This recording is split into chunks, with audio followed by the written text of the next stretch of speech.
Good morning, good afternoon, good evening. My name is Gary Dillard. I am one of the teachers at HDA, and this is episode one of HDA's Dillard's Do It Right Writing. Okay, the writing workshop for those who cannot write, want to write, or can write, because we're going to do it right. Okay, now for today's subject, what we're going to cover is what they call MLA formatting. Okay, I'm only going to go over the basics. The first thing I'm going to go over is, well, first of all, we're using formatting when we're talking about citing. Citing is where you take another piece of art, whether it may be a literary work, whether it's a movie, a book, something that was written, and you pretty much use it as a source to back up your claim for something in a paper. Okay, so we'll get to the more advanced stages in the later episodes, but for now, we're just going to talk about one book with one author. Okay, now MLA. So when it comes to MLA, it's a formatting style. The first thing you got to know is that whenever you're going to use a quote, let's say the book says, "She walked down the street."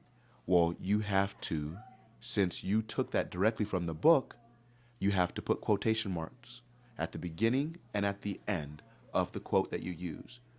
Once you put the quotation marks, you don't put a period yet. You actually put a parentheses mark. Once you have the parentheses marked, what you're going to do is inside the parentheses, I call it the clamshells, you're going to go ahead and put the author's last name, comma, page number, and close up the clamshell.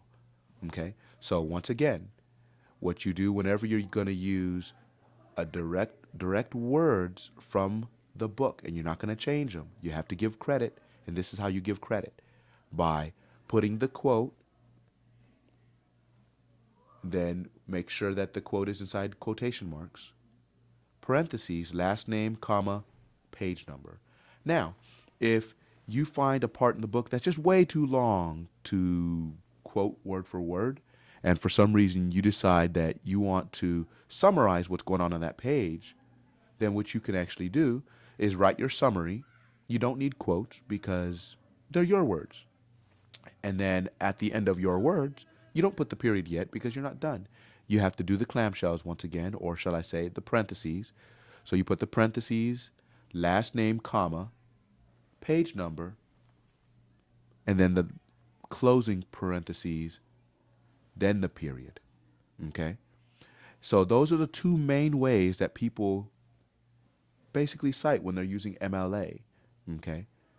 So you can cite using words directly from the book, or you can cite using your own words, summarizing what's on the page. Okay?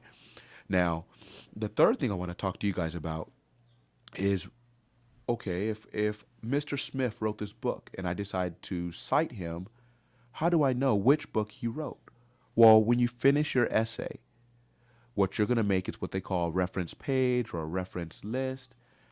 And when you write the reference list, what you're going to do is it's in alphabetical order. So if the last name is Adams of one book, and then it's Bateman is the last name for the author for another one, Adams always comes first.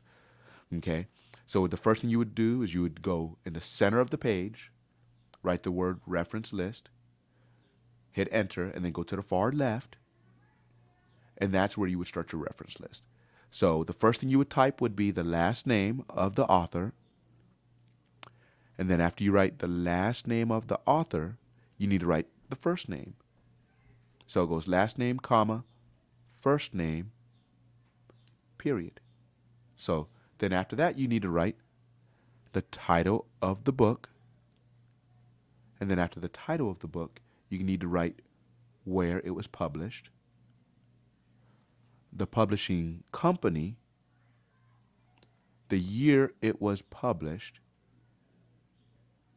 and its medium. And what we mean by medium is it print?